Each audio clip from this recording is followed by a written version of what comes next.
ये स्वागत है एक बार फिर से उत्कर्ष क्लासेस ऑफ सोशोलॉजी के पीजीटी सोशोलॉजी स्पेशल क्लासेस में। आज हम देखेंगे पाठ्यक्रम के अनुसार परीक्षा संबंधी महत्वपूर्ण प्रश्नों का संग्रह अभ्यास प्रश्न पत्र सेट 27 का पार्ट 2, जिसमें कुल 66 से लेकर 125 तक के 60 प्रश्न आपको उपलब्ध करवाए जा रहे हैं। ये सारे प्रश्न आपकी परीक्षा के लिए बहुत ही महत्वपूर्ण हैं। वीडियो अगर महत्वपूर्ण लगे तो वीडियो को लाइक कर लीजिएगा, वीडियो को शेयर कर लीजिएगा और चैनल पर पहली बार विजिट किए हैं तो चैनल को लाइक और सब्सक्राइब ज़रूर कर लें, ताकि यूपी पीजीटी यों समाजशास्त्र अन्य परीक्षाओं से संबंधित महत्वपूर्ण वीडियोस आपको उपलब्ध हो सकें। तो आइए शुरुआत करते हैं Utkarsh classes of sociology by Umesh sir. तो आज का पहला प्रश्न संबंधित है संयुक्त परिवार से। तो यहाँ पे आप देखें तो 66 नंबर का प्रश्न है। इसमें कहा जा रहा है कि किसने पीढ़ियों की गहराई के आधार पर संयुक्त परिवार का वर्णन किया है। बहुत ही महत्वपूर्ण प्रश्न है, कई बार ये परीक्षाओं में पूछा गया है। किसने पीढ़ियों की गहराई के आधार पर संयुक्त परिवार का वर्णन किया है? ए फ्रेजर, बी के.एम. पाडिक्कर, सी इरावती कर्वे और डी श्रीनेत्र पांडे। तो यहाँ पे देखें तो ये कथन है के.एम. कपाड़िया के द्वारा, या के.एम. कपाड़िया ने पीढ़ी की गहराई के आधार पर संयुक्त परिवार को परिभाषित करने का प्रयास किया है। तो बी ऑप्शन आपका यहाँ पर सही हो जाएगा। कौन है? के.एम. पाडिक्कर। अगला देखें तो किसका कहना है कि संयुक्त परिवार एक ऐसा समूह है जो मानव में उत्कृष्ट भावना पैदा करता है। ये कहा जा रहा है कि भाई संयुक्त परिवार एक ऐसा समूह है जो मानव में उत्कृष्ट भावना पैदा करता है। ये किसका कथन है? A Charles Cooley, B Parson, C Lynch और डी गोल्ड स्टोन। तो यहाँ पे आप देखिए तो इस प्रश्न का जो सही जवाब है वो है ए चार्ल्स कूले। तो ए पे आप टिक लगाइएगा तो ये आपका सही हो जाएगा। अगला देखें आप जो है तो मिताक्षरा परिवार के टीकाकार या प्रणेता कौन है? बहुत ही महत्वपूर्ण है। मिताक्षरा परिवार के टीकाकार, प्रणेता या रचयिता कौन है, ये पूछा जा रहा है। ए विज्ञानेश्वर हैं, बी जिमुतवाहन हैं, सी शंकराचार्य और डी मन। तो यहाँ पे आप देखिए तो मिताक्षरा परिवार के जो टीकाकार, रचयिता या प्रणेता हैं वो विज्ञानेश्वर हैं। इस वजह से ए ऑप्शन आपका यहाँ पर सही हो जाएगा। अगला दायभाग परिवार के टीकाकार या प्रणेता हैं। ये कहा जा रहा है कि दायभाग परिवार के टीकाकार या दायभाग परिवार के रचयिता या दायभाग परिवार के प्रणेता कौन है? ए विज्ञानेश्वर, बी जिमुतवाहन, सी शंकराचार्य और डी मन। तो यहाँ पे आप देखिए इसके रचयिता हैं जिमुतवाहन। दोनों प्रश्न मिताक्षरा के विज्ञानेश्वर और दायभाग के जिमुतवाहन। अगले प्रश्न की तरफ बढ़ते हैं। Joint family in urban setting. ये कहा जा रहा है कि joint family in urban setting पुस्तक के लेखक कौन है? ए लिंच, बी ए डी रास, सी मेलिनोवस्की और डी मैकावेरियो पेज। तो ये जो पुस्तक है joint family in urban setting, उसके लेखक हैं ए डी रास। तो बी ऑप्शन आपका यहाँ पर सही हो जाएगा। बी पे आप टिक लगा लेंगे। चलिए अगला प्रश्न आप देखें। निम्नलिखित में से संयुक्त परिवार की विशेषता नहीं है। ध्यान दीजिएगा, प्रश्न में कह रहा है विशेषता नहीं है। ए सामान्य रसोई में हो गया, यहाँ पे जो है में हट जाएगा सामान्य रसोई। उसके बाद आप देखें तो सामान्य निवास, सीमित आकार और संयुक्त संपत्ति। तो यहाँ पे आप देखें तो सामान्य रसोई ये विशेषता है संयुक्त परिवार की, सामान्य निवास भी विशेषता है, आकार जो है वो सीमित नहीं होता और डी संयुक्त संपत्ति भी होती है। इस वजह से सी ऑप्शन आपका सही हो जाएगा। ये संयुक्त परिवार की विशेषता नहीं है। अगला देखें किसका कथन है कि संरचनात्मक रूप से संयुक्त परिवार में परिवर्तन हुआ है किंतु प्रकारात्मक रूप से अभी यह कायम है। अब ये कौन मानता है या किसका कथन है कि परिवार की संरचना में तो परिवर्तन हुआ है लेकिन परिवार के प्रकारों में अभी कोई परिवर्तन नहीं हुआ, बल्कि परिवार के प्रकार अभी जैसे थे वैसे कायम है। ए आई.पी. देसाई, बी लियोटियो मेरिल, सी लूसी मेयर और डी बरगसियो लाग। तो ये जो कथन है वो है आई.पी. देसाई जी का। तो ए ऑप्शन आपका यहाँ पर सही हो जाएगा। ध्यान दीजिएगा। अगला निम्नलिखित में से संयुक्त परिवार किस समाज की विशिष्ट विशेषता है? ये कहा जा रहा है कि संयुक्त परिवार किस समाज की विशिष्ट विशेषता है? ए जनजातियों की, बी ईसाइयों की, सी हिंदुओं की और डी मुसलमानों की। वैसे संयुक्त परिवार जो है हिंदुओं की विशिष्ट विशेषता है। किसकी है? हिंदुओं की विशिष्ट विशेषता मानी जाती है संयुक्त परिवार व्यवस्था। तो यहाँ सी ऑप्शन आपका सही हो गया। अगला देखें निम्नलिखित में से, ये कहा जा रहा है कि निम्नलिखित में से पितृवंशीय हिंदुओं में संपत्ति के उत्तराधिकार को निर्देशित करने वाले प्रमुख सिद्धांत हैं। ये कहा जा रहा है कि निम्नलिखित में से पितृवंशीय हिंदुओं में संपत्ति के उत्तराधिकार को निर्धारित करने वाले कौन से सिद्धांत हैं? ए मिताक्षरा, बी दायभाग, सी ए और बी दोनों, और डी उक्त में से कोई नहीं। तो यहाँ पितृवंशीय हिंदुओं में संपत्ति के उत्तराधिकार के लिए मिताक्षरा और दायभाग दोनों हैं, इस वजह से सी ऑप्शन आपका सही हो जाएगा, ए और बी दोनों। अगला, संयुक्त परिवार पर कौन सा सिद्धांत लागू होता है? ये कहा जा रहा है कि संयुक्त परिवार पर कौन सा सिद्धांत लागू होता है? देख लें, ए कोई किसी के लिए नहीं, बी सब अपने अपने लिए, सी एक सबके लिए और सब एक के लिए, और डी सब एक के लिए और एक अपने लिए। तो यहाँ पे आप देखिए, तो संयुक्त परिवार का जो सिद्धांत है वो लागू होता है एक सबके लिए। एक व्यक्ति क्या करेगा? सबके लिए काम करेगा, और फिर कहा जा रहा है कि सब एक के लिए, और परिवार के सभी सदस्य मिलकर क्या करेंगे? एक के लिए काम करेंगे। तो इसी सिद्धांत पर संयुक्त परिवार जो आधारित होता है, तो सी ऑप्शन आपका यहाँ पर सही हो जाता है। चलिए अगला देखें आप, किसका कथन है कि हिंदू समाज की इकाई, किसका कथन है कि हिंदू समाज की इकाई व्यक्ति ना होकर संयुक्त परिवार है? बहुत ही महत्वपूर्ण कथन है, हिंदू समाज की इकाई व्यक्ति ना होकर संयुक्त परिवार है। ए आर देसाई, बी के एम पाड़िक्कर, सी एम एस गोरे और डी IP देसाई। तो ये जो कथन है वो कथन संबंधित है के एम पाड़िक्कर से, तो बी ऑप्शन आपका यहाँ पर सही हो जाएगा। अगला, किसका कथन है कि संयुक्त परिवार भारत की आदि परंपरा है? किसका कथन है कि संयुक्त परिवार भारत की आदि परंपरा है? बहुत ही महत्वपूर्ण, ए मैक्स मुलर, बी इमाइल दुर्किम, सी बर्गर सिंह ओलाक और डी सन हेनरी मैन। तो ये कथन है मैक्स मुलर का, ए ऑप्शन आपका यहाँ पर सही हो जाएगा। अगला देखें, निम्नलिखित में से किसने संयुक्त परिवार, निम्नलिखित में से किसने संयुक्त परिवार के प्रकारात्मक पक्ष का वर्णन किया है? किसने 2 बार हुआ है? तो इसको काट दें एक जगह पे। अब देखें, निम्नलिखित में से किसने संयुक्त परिवार के प्रकारात्मक पक्ष का वर्णन किया है? A R Desai, B Kapadia, C Irawati Karve और डी IP देसाई। तो यहाँ देखें, ये किया गया है IP देसाई के द्वारा, तो डी ऑप्शन आपका यहाँ पर सही हो जाएगा। अगला, निम्नलिखित में से भारतीय प्रकार के परिवार होते हैं? ये कहा जा रहा है कि भारतीय प्रकार के परिवार किस प्रकार के हैं? ए संतति मूलक, बी दाम्पत्य मूलक, सी अधिकार मूलक और डी उक्त में से कोई नहीं। तो कौन होते हैं भाई? तो वो होते हैं दाम्पत्य मूलक, तो बी ऑप्शन आपका यहाँ पर सही हो जाएगा। अगला देखें, किसने जाति और संयुक्त परिवार, किसने जाति और संयुक्त परिवार को हिंदू सामाजिक संगठन का स्तंभ माना है? ये कहा जा रहा है किसने जाति और संयुक्त परिवार को हिंदू सामाजिक संगठन का स्तंभ माना है? ए आर देसाई, बी के एम पाड़िक्कर, सी MS गोरे और डी IP देसाई। किसने माना है भाई हिंदू सामाजिक संगठन का स्तंभ जाति और संयुक्त परिवार को? तो यहाँ पे आप देखें, तो ये माना गया है के एम पाड़िक्कर के द्वारा। किसके द्वारा? के एम पाड़िक्कर के द्वारा, तो बी ऑप्शन आपका यहाँ पर सही हो जाएगा। चलिए अगला देखें, तो अगला चैप्टर हमारा आ जाता है और वो है मुस्लिम विवाह एवं परिवार। कौन सा चैप्टर है? मुस्लिम विवाह और परिवार। अब यहाँ देखें, पहला प्रश्न, भारत में 3 तलाक को कब असंवैधानिक घोषित कर दिया गया? ये कहा जा रहा है कि भारत में 3 तलाक को कब असंवैधानिक घोषित कर दिया गया? निश्चित रूप से ये प्रश्न पूछा जा सकता है। ए 22 अगस्त 2017 को, बी 22 अगस्त 2018 को, सी 22 अक्टूबर 2017 को और डी 22 जनवरी 2018 को। तो 3 तलाक को अवैध घोषित किया गया 22 अगस्त 2017 को, तो ए ऑप्शन आपका यहाँ पर सही हो जाएगा। अगला देखें, मुस्लिम सामाजिक कानून के अनुसार कहा जा रहा है कि मुस्लिम सामाजिक कानून के अनुसार एक मुस्लिम पुरुष मूर्ति पूजक स्त्री को छोड़कर किसी भी दूसरे धर्म को मानने वाली ऐसी स्त्री से विवाह कर सकता है जो हो। कहने का मतलब है कि मुस्लिम पुरुष जो है मूर्ति पूजक स्त्री को छोड़कर किसी भी ऐसी स्त्री से विवाह कर सकता है जो हो। क्या हो भाई? ए किताबिया हो, बी काफिर हो, सी लियान हो और डी खुदाए गैर हो। तो यहाँ पे आप देखें तो वो किताबिया होनी चाहिए स्त्री, उससे वो विवाह कर सकता है।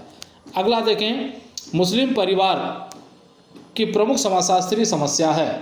ये कहा जा रहा है कि मुस्लिम परिवार की प्रमुख समाजशास्त्रीय समस्या कौन सी है? ए पर्दा प्रथा, बी तलाक, सी बहुपद विवाह और डी मेहर। तो यह है बहुपद विवाह। चलिए अगला देखें,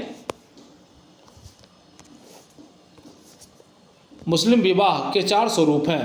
ये कहा जा रहा है कि मुस्लिम विवाह के 4 स्वरूप हैं, निम्नलिखित में से कौन सा नहीं है? नहीं है पे ध्यान दीजिएगा, ए निकाह, बी मुताह, सी फासिद और डी अहसन। तो यहाँ पे आप देखें तो मुस्लिम विवाह के 4 प्रकार हैं, एक है निकाह, मुताह, फासिद और बातिल। अहसन नहीं है, ये तलाक का स्वरूप है, तो डी ऑप्शन आपका यहाँ पर सही हो जाएगा। अगला, निकाह एक विशिष्ट समझौता है। निकाह एक विशिष्ट समझौता है जिसका उद्देश्य बच्चे उत्पन्न करना और वैध घोषित करना है। ए के एम कबाड़िया, सी समीर अली और सी डी एफ मुल्ला और डी विल्सन। फिर से सुन लें, A K M Kapadia, B Samir Ali, C D F Mulla और डी विल्सन। तो यहाँ पे आप देखिए तो ये जो कथन है वो संबंधित है डी एफ मुल्ला से, तो यहाँ पे सी ऑप्शन सही हो जाएगा। परीक्षाओं में ये पूछा गया है, ध्यान रखिएगा। पैगंबर मोहम्मद साहब ने किस विवाह को वेश्यावृत्ति की बहन कहा है? ए निकाह, बी बातिल, सी मुताह और डी फासिद। तो इन्होंने जो है मोहम्मद साहब ने वेश्यावृत्ति की बहन माना है किस विवाह को? तो वो मुताह विवाह है। तो सी ऑप्शन आपका यहाँ पर सही हो जाएगा। तो सी पे आप टिक लगा लेंगे। अगला, तलाक की दशा में इद्दत काल की अवधि होती है। तलाक की दशा में इद्दत काल की अवधि कितनी होती है? ए 3 माह 12 दिन, बी 4 माह 10 दिन, सी 3 माह 15 दिन और डी 3 माह 10 दिन। तो इद्दत काल 3 तुहरों के बीच का समय होता है इद्दत काल, और ये काल होता है 3 माह 10 दिन का। तो डी ऑप्शन आपका यहाँ पर सही हो जाएगा। अगला प्रश्न आप देखें, इसी प्रश्न से संबंधित है, ऑप्शन भी वही रखे गए हैं लेकिन ऑप्शन यहाँ बदलता है। देखें, तलाकशुदा स्त्री द्वारा पुनर्विवाह करने के इद्दत की अवधि कितनी है? देखिए, तलाक के लिए जो इद्दत की अवधि है वो 3 माह 10 दिन की है, लेकिन तलाकशुदा महिला अगर पुनर्विवाह करना चाहती है तो उसकी इद्दत काल कितनी होती है? ए 3 माह 12 दिन, बी 4 माह 10 दिन, सी 3 माह 15 दिन और डी 3 माह 10 दिन। तो ये होती है 4 माह 10 दिन की। तो बी ऑप्शन आपका यहाँ पर सही हो जाएगा। दोनों में अंतर समझ लिए होंगे आप। तलाक के लिए 3 माह 10 दिन और महिला को पुनर्विवाह करने के लिए 4 माह 10 दिन। अगला, हिंदुओं के विपरीत मुसलमानों में विवाह को माना जाता है। हिंदुओं के विपरीत मुसलमानों में विवाह को क्या माना जाता है? ए धार्मिक संस्कार, बी कानूनी प्रतिबंध, सी संविदा या समझौता और डी कर्मकांड। तो क्या माना जाता है भाई? तो हिंदुओं में जो है धार्मिक संस्कार माना जाता है, लेकिन मुसलमानों में माना जाता है संविदा या समझौता। तो सी ऑप्शन आपका यहाँ पर सही हो जाएगा। अगला देखें, वह धन या संपत्ति जो एक मुस्लिम पति अपनी पत्नी को विवाह के उपलक्ष्य में देता है उसे कहते हैं। ये कहा जा रहा है कि वह धन या संपत्ति जो मुस्लिम पति क्या करता है, विवाह के दौरान या विवाह के दौरान देता है या देने का वादा करता है, उसे क्या कहा जाता है? ए बदमूल्य, बी मेहर, सी कन्या मूल्य और डी उपरोक्त सभी। आप जानते होंगे ऑप्शन बी सही होगा इसका। तो बी पे आप टिक लगा लीजिएगा। अगला, मुस्लिम महिला विवाह अधिकार संरक्षण अधिनियम कब पारित हुआ? मुस्लिम महिला विवाह अधिकार संरक्षण अधिनियम कब पारित हुआ? ए वर्ष 2017, बी वर्ष 2018, सी वर्ष 2019 और डी वर्ष 2020। तो ये पारित किया गया वर्ष 2019 में। तो सी ऑप्शन आपका यहाँ पर सही हो जाएगा। अगला देखें, किसका कथन है कि मेहर पत्नी द्वारा शरीर के समर्पण के लिए प्रतिफल है? बहुत ही महत्वपूर्ण है, परीक्षाओं में पूछा गया ये कि मेहर पत्नी द्वारा शरीर के समर्पण के लिए प्रतिफल है। A K M Kapadia, B Samir Ali, C D F Mulla और डी विल्सन। सी है डी एफ मुल्ला और डी है विल्सन। तो यहाँ पे आप देखें तो ये ऑप्शन है डी सही, विल्सन। कौन है? विल्सन ने इस कथन को कहा है। तो 92 का आपका क्या सही हो जाएगा? डी हो जाएगा। अगला देखें, ये महत्वपूर्ण प्रश्न है, दोनों एक साथ रखे गए हैं। तो यहाँ पे आप देखें कि सिया कानून के अनुसार तलाक के लिए कितने गवाहों की उपस्थिति अनिवार्य है? ये कहा जा रहा है कि मुसलमानों में सिया और सुन्नी 2 प्रकार के हैं, और उनमें जो है कहा जा रहा है कि सिया में तलाक के लिए कितने गवाहों की अनिवार्यता होती है? ऑप्शन ए 2, बी 1, सी 3 और डी गवाह की आवश्यकता नहीं होती। तो सिया कानून के अनुसार तलाक के लिए 2 गवाहों की आवश्यकता होती है। तो ए ऑप्शन आपका यहाँ पर सही हो जाएगा। अगला देखें, सुन्नी कानून के अनुसार तलाक के लिए कितने गवाहों की उपस्थिति अनिवार्य है? ए 2, बी 1, सी 3 और डी गवाह की आवश्यकता नहीं है। तो यहाँ सुन्नी कानून के अनुसार तलाक के लिए गवाह की आवश्यकता नहीं होती है। तो डी ऑप्शन आपका यहाँ पर सही हो जाएगा। दोनों में अंतर आप समझ लेंगे। चलिए अगला देखें, तो निम्नलिखित में से निकाह की शर्तें हैं। ये कहा जा रहा है कि निम्नलिखित में से निकाह की क्या शर्तें हैं? ए, काजी के सामने निकाह का कबूलनामा होना चाहिए, सही बात है। बी, निश्चित मेहर की राशि, ये भी एक शर्त है, मेहर की राशि निर्धारित की जाती है, विवाह के दौरान दी जाती है या देने का वादा किया जाता है। सी, उम्र 15 वर्ष से कम नहीं होनी चाहिए, ये भी सही है। इस वजह से इस प्रश्न के लिए डी, उपरोक्त सभी सही है निकाह की शर्तें। अगला देखें, तो अगले चैप्टर में आ गए जाति व्यवस्था में। तो यहाँ देखिए, जाति की उत्पत्ति का परंपरागत सिद्धांत के प्रतिपादक हैं। ये कहा जा रहा है कि जाति की उत्पत्ति के परंपरागत सिद्धांत के प्रतिपादक कौन हैं? A, N K Bose, B, Louis Dumont, C, R K Mukherjee और डी, मजुमदारियों, एसपी नागेंद्र। तो ये जो परंपरागत सिद्धांत दिया गया जाति की उत्पत्ति का, वो दिया गया मजुमदारियों, एसपी नागेंद्र के द्वारा। तो डी ऑप्शन आपका सही हो जाएगा। अगला देखें, सामाजिक कोशिकत्व। सामाजिक कोशिकत्व की अवधारणा निम्नलिखित में से किसने प्रयोग की है? A, N K Bose, B, Louis Dumont, C, R K Mukherjee और डी, मजुमदार। तो यहाँ पे आप देखिए, सामाजिक कोशिकत्व की अवधारणा दे रखा है लुइस डूमा ने। तो बी ऑप्शन आपका यहाँ पर सही हो जाएगा। अगला देखें, किसने जाति व्यवस्था का विश्लेषण सूचिता तथा प्रदूषण, प्योरिटी एंड पोल्यूशन के संदर्भ में किया है? ये कहा जा रहा है कि जाति व्यवस्था का विश्लेषण किसने सूचिता तथा प्रदूषण, प्योरिटी तथा पोल्यूशन के संदर्भ में किया है? ये योगेश अटल, बी, लुइस डूमा, सी, आंद्रे बेतई और डी, हट्टन। तो ये किया गया है लुइस डूमा के द्वारा। तो बी ऑप्शन आपका यहाँ पर सही हो जाएगा। अगला देखें, कास्ट ओल्ड एंड न्यू पुस्तक के लेखक हैं। पूछा जा रहा है कास्ट ओल्ड एंड न्यू पुस्तक के लेखक कौन है? ए, योगेंद्र सिंह, बी, डी.पी. मुखर्जी, सी, ए.आर. देसाई और डी, आंद्रे बेतई।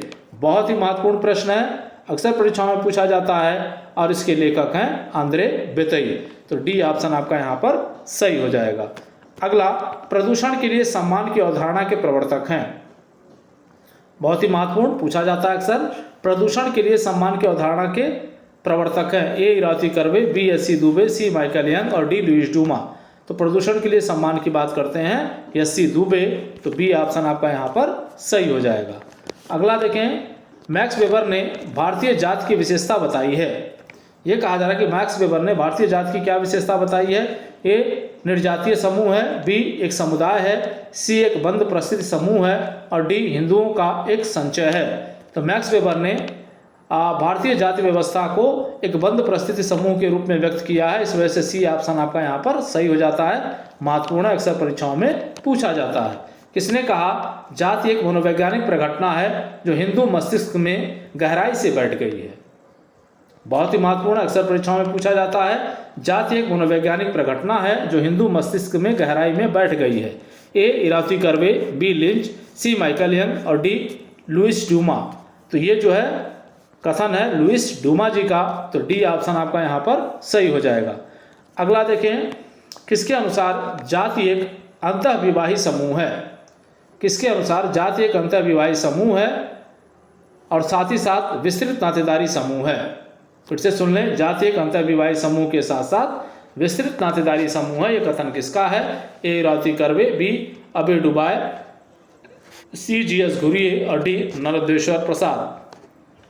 तो ये कथन है इरावती कर्वे जी का। तो ए ऑप्शन आपका यहाँ पर सही हो जाएगा। अगला, निम्नलिखित में से किसने कहा जाति एक बंद वर्ग है? बहुत ही मशहूर प्रश्न है, अक्सर परीक्षाओं में पूछा जाता है। जाति एक बंद वर्ग है, किसका कथन है? ए, इबेटसन, बी, क्रोबर, सी, होकाटियो सेनाड और डी, मजुमदारियों मदान। तो ये कथन है मजुमदारियों मदान जी का। तो डी ऑप्शन आपका यहाँ पर सही हो जाएगा। अगला, होमो हायरार्किस पुस्तक के लेखक हैं। होमो हायरार्किस पुस्तक के लेखक कौन है? ए, इरावती कर्वे, बी, लिंच, सी, माइकल यंग और डी, लुइस डूमा। तो ये है लुइस डूमा। तो डी ऑप्शन आपका सही हो जाएगा और ये बहुत ही महत्वपूर्ण प्रश्न है, अक्सर परीक्षाओं में ये भी पूछा जाता है। अगला, जाति व्यवस्था की उत्पत्ति का व्यवसायिक सिद्धांत किसने प्रतिपादित किया है? ये कहा जा रहा है कि जाति व्यवस्था की उत्पत्ति का व्यवसायिक सिद्धांत किसने दिया है? ए केतकर, बी कूले, सी हट्टन और डी नेस्फील्ड। तो ये दिया गया है नेस्फील्ड के द्वारा, तो डी ऑप्शन आपका यहाँ पर सही हो जाएगा। अगला देखें, जीएस घुरिये ने जाति व्यवस्था की कितनी विशेषताओं का उल्लेख किया है? जीएस घुरिये ने जाति व्यवस्था की कितनी विशेषताओं का उल्लेख किया है? ए 5, बी 6, सी 4 और डी 7। तो इन्होंने जो है 6 विशेषताओं का उल्लेख कर रखा है, तो बी ऑप्शन आपका यहाँ पर सही हो जाएगा। अगला, किसने कहा जाति राजनीति का कैंसर है? किसने कहा जाति राजनीति का कैंसर है? A doctor Radhakrishnan, B Max Weber, C Harold Gould और डी गाडगिल। तो ये जाति राजनीति का कैंसर है, ये कहने वाले हैं गाडगिल, तो डी ऑप्शन आपका यहाँ पर सही हो जाएगा। अगला देखें, किसने कहा भूमि जातियाँ पैदा करती हैं? किसने कहा भूमि जातियाँ पैदा करती हैं और मशीनों से वर्ग की उत्पत्ति होती है? ए इरावती कर्वे, बी लिंच, सी माइकल यंग और डी लुइस डूमा। तो ये कथन जो है माइकल यंग का है, ध्यान रखिएगा, बहुत ही महत्वपूर्ण है, परीक्षाओं में पूछा जाता है। अगला, किसके अनुसार जाति प्रथा ने भारत को बर्बरता की ओर जाने से रोका था? किसके अनुसार जाति प्रथा ने भारत को बर्बरता की ओर जाने से रोका था? ए इरावती कर्वे, बी अबे डुबाय, सी जीएस घुरिये और डी नर्मदेश्वर प्रसाद। तो ये कथन है, मानना है अबे डुबाय का, तो बी ऑप्शन आपका यहाँ पर सही हो जाएगा। अगला देखें, तो अगला चैप्टर हमारा आ जाता है और वह है जजमानी व्यवस्था का। निम्नलिखित में से द हिंदू जजमानी सिस्टम पुस्तक के लेखक हैं। ये पूछा जा रहा है कि द हिंदू जजमानी सिस्टम पुस्तक के लेखक कौन है? A S C Dube, C M Srinivas और डी ऑस्कर लेविस और डी विलियम वाइजर। तो इस पुस्तक के लेखक हैं विलियम वाइजर। अगला, रामपुरा गांव की जजमानी प्रथा का अध्ययन निम्नलिखित में से किसने किया है? कहा जा रहा है कि रामपुरा गांव के जजमानी प्रथा का अध्ययन निम्नलिखित में से किसने किया? A S C Dube, B M Srinivas, C Oscar Lewis और डी विलियम वाइजर। तो ये किया गया था ऑस्कर लेविस के द्वारा, तो सी ऑप्शन आपका यहाँ पे सही हो जाता है। और ये महत्वपूर्ण प्रश्न है, और एक प्रश्न और इसी से जुड़ा हुआ है, कन्फ्यूज़न ना हो इसीलिए साथ रखा जा रहा है। ए यहाँ जजमानी व्यवस्था के अध्ययन के लिए उत्तर प्रदेश के मैनपुरी जिला के करीमपुर गांव का अध्ययन निम्नलिखित में से किस विचारक ने किया है? यहाँ रामपुरा गांव का अध्ययन ऑस्कर लेविस के द्वारा किया गया है, और यहाँ मैनपुरी जिला के करीमपुर गांव पूछा जा रहा है। तो यहाँ देखें, एफ जी बेली, ए सी मेंडलबाम, डी विलियम वाइजर और डी सैंडरसन। तो ये किया गया था विलियम वाइजर के द्वारा, तो सी ऑप्शन आपका यहाँ पर सही हो जाता है। ये भी अक्सर पूछता है परीक्षा में, ध्यान रखिएगा। अगला, परंपरागत जजमानी व्यवस्था में कमिन शब्द का प्रयोग किसके लिए किया जाता था? ए पुरोहित के लिए, बी जजमान के लिए, सी सेवा देने वाले के लिए और डी सेवा प्राप्त करने वाले के लिए। तो यहाँ पे आप देखिए, कमिन शब्द का जो प्रयोग किया जाता है वो सेवा देने वालों के लिए, सेवा देने वालों के लिए। तो सी ऑप्शन आपका यहाँ सही हो जाता है। जो सेवा देता है वो कामिन है, और जो सेवा लेता है वो जजमान है। चलिए अगला देखें, जजमानी व्यवस्था का सर्वप्रथम उल्लेख निम्नलिखित में से किसने किया है? जजमानी व्यवस्था का सर्वप्रथम उल्लेख किसके द्वारा किया गया? ए मजुमदार, बी विलियम वाइजर, सी ऑस्कर लेविस और डी योगेंद्र सिंह। तो ये किया गया था विलियम वाइजर के द्वारा, तो बी ऑप्शन आपका यहाँ पर सही हो जाता है। अगला देखें, तो अगला चैप्टर हमारा आ जाता है और वह है नातेदारी संगठन या नातेदारी व्यवस्था का। यहाँ माध्यमिक संबोधन शब्द का सर्वप्रथम प्रयोग किस विचारक द्वारा किया गया है? पूछा जा रहा है माध्यमिक संबोधन शब्द का प्रयोग किसके द्वारा किया गया है? ए लेवी स्ट्रास, बी क्रोबर, सी मार्गन और डी टायलर। तो ये किया गया है टायलर के द्वारा, तो डी ऑप्शन आपका यहाँ पे सही हो जाता है। ध्यान दें, माध्यमिक संबोधन शब्द का प्रयोग टायलर द्वारा किया गया, जो अवधारणा दी गई है वो मार्गन द्वारा दी गई है। ए किनशिप एंड मैरिज पुस्तक के लेखक हैं। ए लेवी स्ट्रास, बी रॉबिन फॉक्स, सी प्रोफेसर पीटर और डी प्रोफेसर रिवर्स। तो ये पुस्तक लिखी गई है रॉबिन फॉक्स के द्वारा, तो बी ऑप्शन आपका यहाँ पे सही हो जाएगा। और ये लेवी स्ट्रास हैं, लवी हो गया है, लेवी स्ट्रास कर लीजिएगा। चलिए अगला देखें, इरावती कर्वे के अनुसार पूरे